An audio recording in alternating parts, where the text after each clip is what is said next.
Growing up, I always felt that I wanted to know how everyone was truly doing. This wasn't because I wanted to know everyone's secrets or their boy drama or anything like that. It was because I truly cared. I really wanted to be that trustworthy friend, that open ear for someone to come talk to.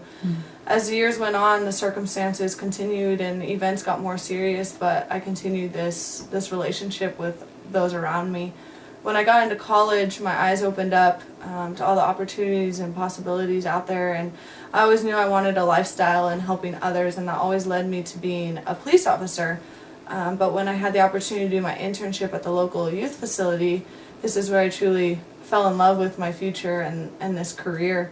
I was that role model, that person that was willing to sit and listen to these youth and to come talk to about anything, whether it was their daily things or about serious events. And I was willing to sit there and listen, and I think that this program and this organization promotes this dream and this future lifestyle, and I'm really excited about that.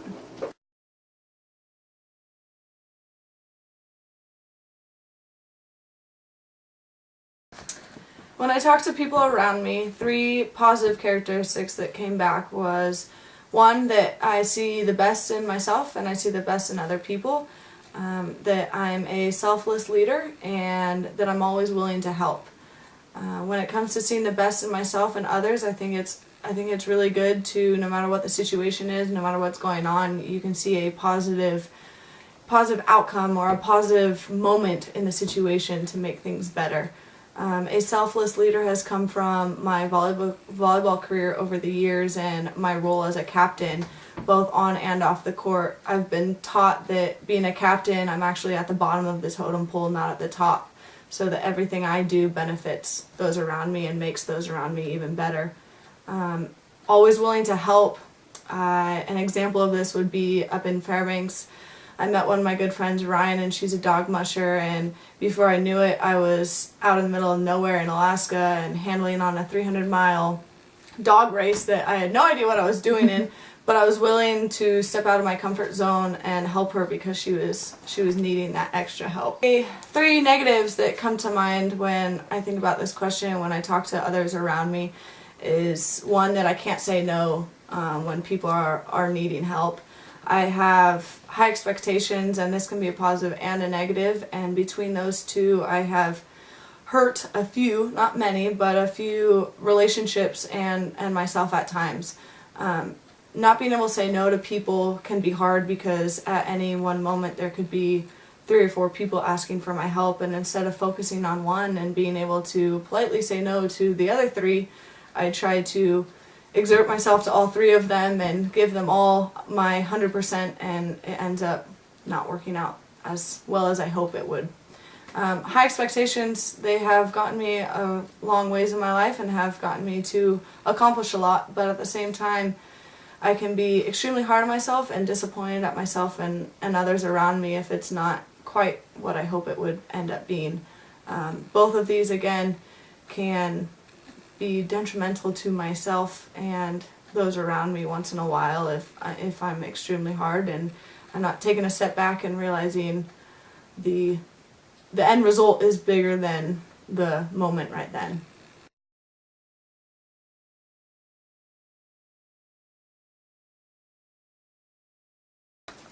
A characteristic that I think I would have to change in order to become a counselor would be my trait to become too personally invested.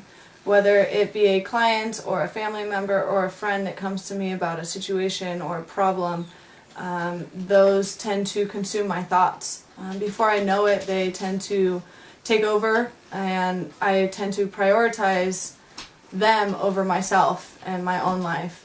An example of consuming my thoughts would be at the youth facility. I was barely there long enough to create relationships with these youth, yet I would go home every night with them just on my mind constantly, whether it be their daily lives or an issue in their life that's going on. They would just take over.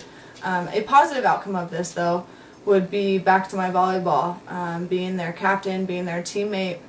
I truly lived for these girls, and I would do anything for them, and they were my life. I would do anything in order to become a better counselor and to better myself, I definitely have to continue to find this balance between having things be important in my life, but also being able to shut them off and finding a gap between the two and not having it take over my life.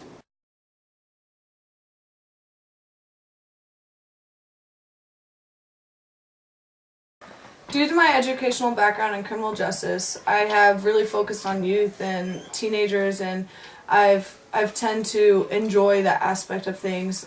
This has led me to my internship at the Fairbanks Youth Facility, where I worked in the treatment department and helped counsel these teenagers. But in order to become a better counselor and a better me, I know that I need to open my eyes and learn to work with other demographics. I know I need more experience working with others, and I need to broaden my scope, put myself out there in order to be able to help all those that are in need rather than just youth.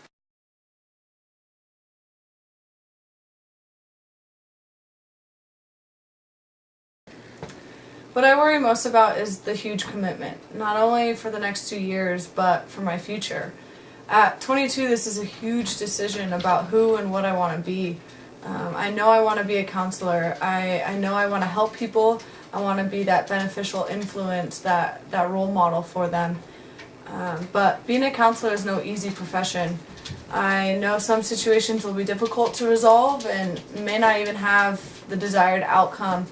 But I'm excited for the positives. I'm excited again to help the people. I'm excited to be that beneficial influence, that role model. But I know I'm also committing myself to these challenging situations. Making this huge decision is daunting but extremely rewarding.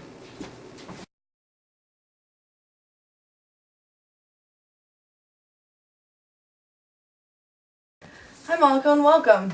Hi.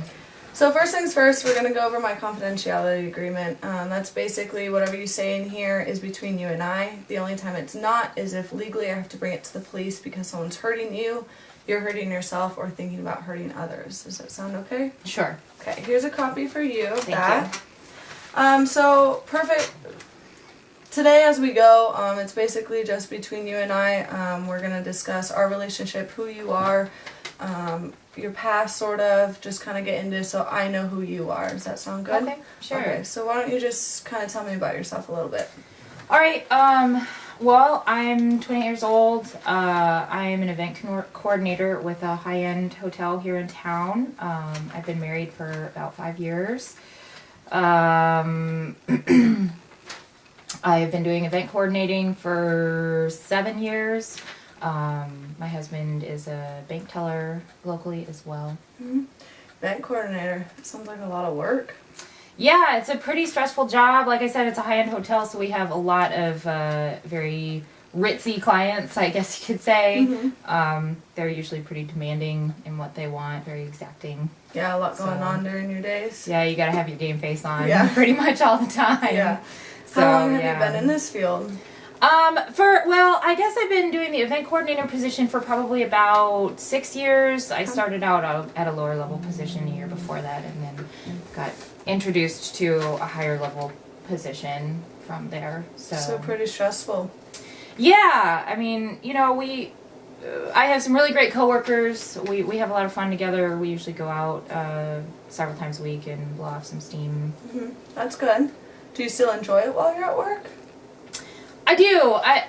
Like I said, it's a very stressful job. There's a lot going on, but at the end of the day, it's a big accomplishment. So you can feel pretty proud of what you've done. So despite the fact that, I definitely get a lot of there are a lot of difficult situations and difficult clients to deal with.